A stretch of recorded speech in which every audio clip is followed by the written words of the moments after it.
Yo, bienvenue à Manga Badass.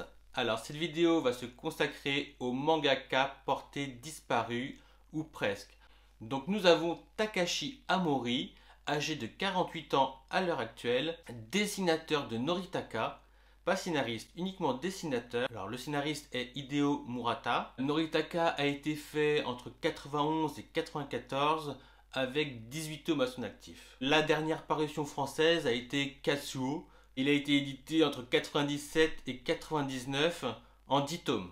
Je me rappelle qu'à l'époque, je n'avais pas trop apprécié du fait que je ressentais un petit air de réchauffer, un petit air de réchauffer vis-à-vis de Noritaka. Voilà, j'avais l'impression que ça utilisait les mêmes ingrédients. Bon, j'ai dû m'arrêter aux 3 ou 4 premiers tomes. Bon, je vois qu'il y en a 10, je vois les couvertures. Bon, j'avoue que maintenant, ça me retenterait. Je sais qu'au Japon, il y a eu d'autres œuvres qui sont parues, comme Tama no Ken, en 95, en 2 tomes, mais j'ai aucune info dessus. Il y a Goryo. Alors, à la vue de la couverture, parce que j'ai que ça, hein, je sais que ça a été édité en 2001-2002, mais sinon j'ai aucune info dessus, hormis la seule couverture que j'ai trouvée. Franchement, ça a l'air sympa. Il y a Densetsu no Atama, paru entre 2003 et 2004 en 11 tomes. Dans cette œuvre-là, il est également que le dessinateur. Et vous pouvez voir à travers les couvertures, c'est une ambiance un peu Furio, Yankee. Voilà quoi, un peu sa spécialité. Ça a l'air pas mal. Il y a aussi Kakuto Ryoreinin Musashi, qui est paru en 2006 et en 3 tomes. D'après les couvertures, on peut imaginer une ambiance de cuisine à la Food Wars. Et la dernière œuvre, c'est Nature Jimon, paru en 2007 et qui a le droit à 9 tomes. Alors, il est également que le dessinateur. Le scénariste est un certain Terakado Jimon. Donc c'est un comédien télé qui faisait partie d'un trio de comédie, le Daishu Club. Et l'histoire, apparemment, on suit le quotidien d'un comédien télé qui aime particulièrement la cuisine. Donc voilà, c'était sa dernière œuvre en 2007. Et depuis 2007, Portée disparue. Voilà. En portée disparue, nous avons également le chinois Andy Seto, 50 ans. Il a sorti chez nous Cyber Weapon Z en 95 chez nous, mais en 93 en version originale. King of Fighters Zillion, donc en 98 en version originale en 2002 chez nous. C'était en 15 tomes. Tigre et Dragon en 2002. En 2004 chez nous en 8 tomes. J'ai ça. Et je crois en 12 tomes en version originale. Mais en France, ça s'est arrêté à 8 tomes. Personnellement, je n'avais pas accroché la série. Je crois que je m'étais arrêté au deuxième ou troisième tome maximum. Et il y a eu les 4 justiciers parus entre 2006 et 2007, en 4 tomes en France et 5 tomes en version originale. Et depuis, donc il y a quand même 2 échecs de parution en France, 2 échecs où la série a dû être stoppée concernant Tigre et Dragon et les 4 justiciers. Peut-être que cela expliquerait pas mal de choses. Il n'a pas non plus fait d'autres œuvres, donc plus de signes de lui depuis 2007. Alors, là, on va se consacrer à un triptyque générationnel, le triptyque de la mort, la génération dorée, la génération de génie, et je nomme 3 mangaka qui ont tous les 3 53 ans. Alors, pour ceux qui sont à l'affût, ils ont déjà peut-être compris, ce ne sont pas des personnes qui sont portées disparues, mais nous pourrions craindre que leurs œuvres restent inachevées.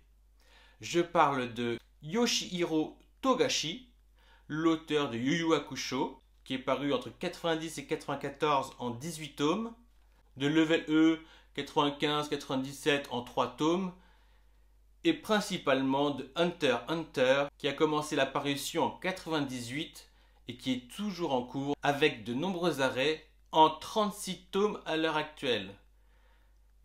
Il fait véritablement partie de ces auteurs, de ces mangaka qui ont une mauvaise santé. En tout cas, c'est ce dont on entend parler pour expliquer les problèmes de parution. Si je dis pas de bêtises, ce mangaka est marié avec la mangaka de Sailor Moon. Ensuite, nous avons parmi les génies Takehiko Inoue, donc le mangaka de Slam Dunk, paru en 90 jusqu'à 96 en 31 tomes. Entre temps, il a fait Buzzer Beater 97-98 par-ci par-là, c'est des petits trucs un peu partout, puis ils ont relié ça en 4 tomes. Il y a eu l'excellente série Real, toujours sur le basketball, mais avec le thème du handicap. Ça a commencé en 1999 et c'est toujours en cours après 14 tomes.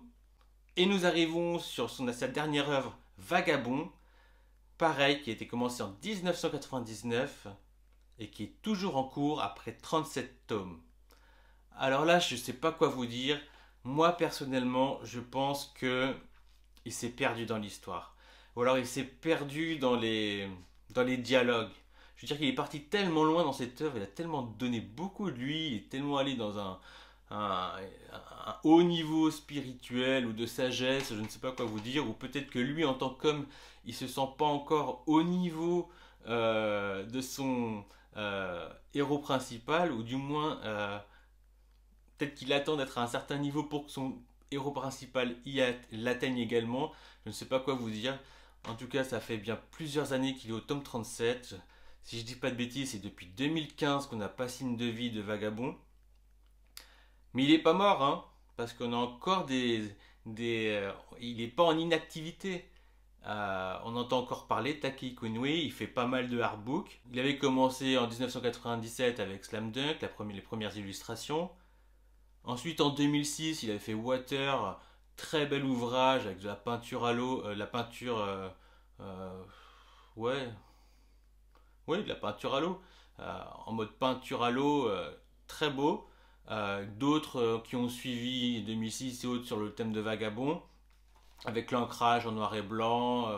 Voilà, d'ailleurs des artbooks que j'aimerais bien me procurer par la suite. En 2009, il avait refait, je crois, un Slam Dunk 10 ans après. En 2011, il a fait sa série Pepita en Espagne, sur le thème un peu de Gaudi. Bon, c'est pas sa meilleure période personnellement, j'ai pas trop aimé. Et en 2020, donc vraiment très actuel, il a sorti le dernier artbook des illustrations de Slam Dunk. Voilà, donc en tout cas ça, je trouve ça très intelligent, hein. Faire vivre Slam Dunk de cette manière plutôt que de sortir une nouvelle histoire de Slam Dunk au détriment de tout gâcher. Là, il nous met des illustrations un peu plus matures et tout ça, c'est génial, ça fait naître l'imagination. Vraiment big up pour ça, c'est génial. Les derniers mangaka de cette triptyque générationnel des 53 ans au génie ou maudit, les génies maudits, je nomme Kentaro Miura. Et ce qui n'est autre que l'auteur de Berserk, sa seule série, en tout cas que j'ai référencé, qu'il a commencé en 1989, et qui est toujours en cours avec 40 tomes. Et c'est pareil, il s'arrête, on a des informations, on n'en a pas. Moi actuellement, j'en ai pas. J'ai cru entendre une rumeur que ça allait continuer bientôt, mais j'en sais pas plus. Alors, un autre mangaka, porté disparu, Masakazu Katsura, 57 ans. Alors, il n'est autre que l'auteur de Wingman, paru entre 83 et 85 en 13 tomes, de Video Girl Eye, paru entre 90 et 93 en 15 tomes. Il a également enchaîné avec DNA Carré entre 93 et 94 en 5 tomes. C'est là où on voit apparaître le beau gosse super guerrier. Ensuite, on a eu le droit les one-shots de Z-Man, mais surtout les 3 tomes de Shadow Ladies parus entre 95 et 96. Il y a également eu sa série Izu, paru entre 97 et 2000, avec 15 tomes. Alors, en 96, il avait également sorti M, donc je vous l'avais déjà présenté, je crois. C'est un grand livre ecchi. Voilà, en one shoot. Il est sorti de Dr. Chamberlain aussi. Puis, il y a eu sa série Z-Man, parue de 2002 jusqu'à 2014 en 20 tomes. Et depuis... Alors, entre 2008 et 2009, il avait collaboré avec Akira Toriyama sur une œuvre qui s'appelait Katsura Akira. Entre 2008 et 2009. Donc voilà. Et là, on est en 2014 et depuis... pas de nouvelles. Sauf que nous, on est en 2020. Hein. Voilà. Et en parlant d'Akira Toriyama, vous le connaissez tous, il est âgé actuellement de 65 ans. Il a commencé son activité de mangaka avec Dr. Slump, paru entre 80 et 84 en 18 tomes. Il a suivi les histoires courtes en 3 tomes, paru entre 84 et l'apprenti mangaka en 85. Ça a enchaîné avec Dragon Ball de 94 à 95. Vous vous rendez compte que Dragon Ball est fini en 1995? Et là on est en 2020 et j'ai l'impression que c'est toujours d'actualité, c'est grave, c'est grave. Ensuite il y a eu les séries Gogo Hackman, enfin Cashman, sorti en 93, Koa 97-98, Kajika 98, Nekomanjin entre 1999 et 2005, Sunland en 2000. Comme je vous avais dit, Katsura Akira en 2008-2009, ils ont fait une collab ensemble. Alors, je crois pas que je l'ai vu, ou peut-être, je sais plus trop, faudrait que je m'y replonge dessus. Il me semble aussi qu'il y avait une collaboration avec Ichiro Oda. Genre un truc, une espèce de crossover, je suis plus très sûr de ça. Et donc, sa dernière œuvre en date est Jaco, The Patrouilleur Galactique. D'où on a les dernières références, par exemple, aux parents de Goku, à son arrivée sur Terre, qu'ils ont réutilisé dans le dernier film de Broly. Il y a eu un spin-off. Alors voilà, c'est un sujet qui me tient à cœur, mais je sais pas trop comment en parler. Les spin-offs de Dragon Ball. Et apparemment, il y en a eu un excellent que je n'ai pas encore eu l'occasion de lire parce que moi, ça me dérange les spin-offs faits par des dessinateurs différents de l'auteur. Concernant Yamcha, comment je me suis réincarné en Yamcha.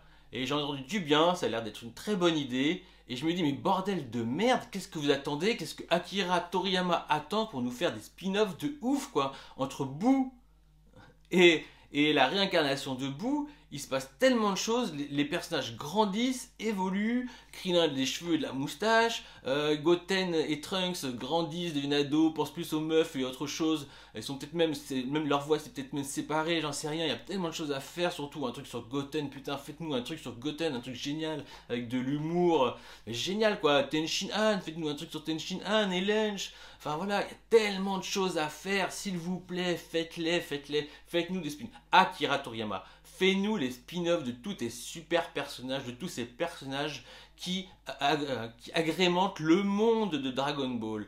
S'il te plaît, ne les laisse pas périr avec toi, donne-leur une vie, trouve quelqu'un, je ne sais pas, mais pas des trucs à la con comme Dragon Ball Super, je m'en bats les steaks, ça marche pas, c'est nul. Hein? Faites-nous des trucs sur Krillin et ses 18, ou les cyborgs, faites-nous des trucs sur Goten, sur Trunks, sur Goku si tu veux, j'en sais rien, tout ce que vous voulez, mais moi je veux des spin-offs qui se déroulent entre la fin de l'arc de Boo et la fin où on le voit réapparaître avec la réincarnation de Boo. Voilà, c'est tout ce que je veux moi, des spin-offs dans tout cet air là. Et là ce serait super quoi, génial.